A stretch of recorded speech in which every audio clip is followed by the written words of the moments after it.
Blackstone Audio presents Service Dress Blues by Michael Bowen. This story is dedicated to MEB, RN. Disclaimer. Service Dress Blues is a work of fiction. The characters depicted do not exist, and the events described did not take place. They are products of the author's imagination. Conversely, any perception of a resemblance between characters or events in this story and characters and events in the real world will be the product of an overactive imagination on the part of the person doing the perceiving. Chapter 1. Friday, December 5th, 2008. Hell is knowing what you're missing. Gunnery Sergeant, retired Champ Meyer, had heard that from a chaplain somewhere, and he figured the padre was onto something. The constable loitering at the Cloverleaf Motel's registration desk, for example, was missing plenty about the naked guy on the floor. Soon, Meyer would clue him in and make his life hell in the process. Right now, though, Meyer was concentrating on the naked guy himself. Kid, really, 19 if he was that. Pinching the kid's nose shut and pinning his tongue roughly against the back of his front teeth, Meyer locked lips with him for the 8th time. A gale-force lungful of breath redolent of Jim Beam and Skoal rushed down the kid's windpipe. Meyer rocked back on his heels and released the nose. He kept the tongue pinned, though. He hadn't liked fishing it back from down the kid's throat, and he didn't want to do it again. That one did it. With a hint of a shudder, the kid started breathing again. The breaths were shallow, and the kid was still out like a boot after a 20-mile night hike, but he was breathing. Meyer released the tongue. Now he looked up at the constable, who was intently studying the monitor for the lobby's security camera. The video loop showed the kid striding up to the desk about 40 minutes before, if the timer was right, with a bulging duffel bag in his left hand.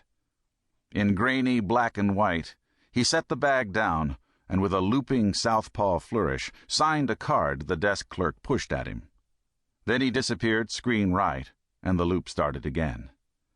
Meyer couldn't have said why exactly, but he could tell the kid on that tape was a soldier. The constable finally felt Meyer's gaze.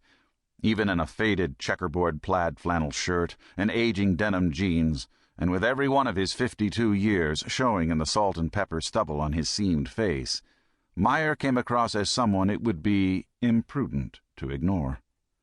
The constable turned his head and tried unsuccessfully to meet Meyer's eyes. "An ambulance is on the way." "Well, that's real good." Meyer's tone asked whether the constable was expecting a medal or something. "When it gets here, they're going to want a name to plug into a computer for some medical history before they try anything too ambitious with this youngster. You got one for him?" "No idea. Signed in as John Smith and paid cash. SOP at a flophouse like this. Whoever dosed him took his bag and everything else except his lighter, even his cigarettes."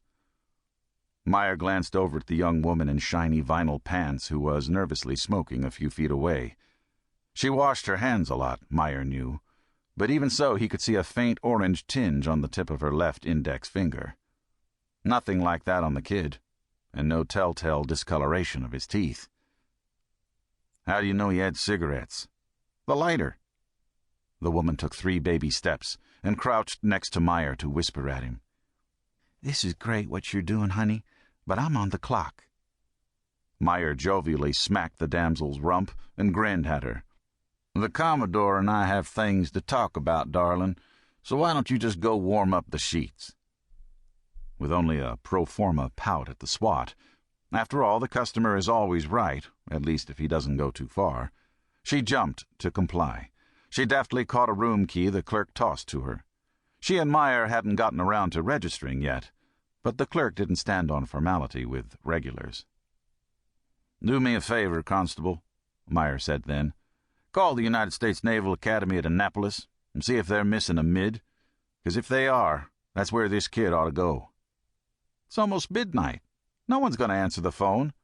There's a midshipman on watch at every duty station 24 hours a day. They'll answer the phone all right." "But there must be 2,000 kids at that place. You think they're going to know?"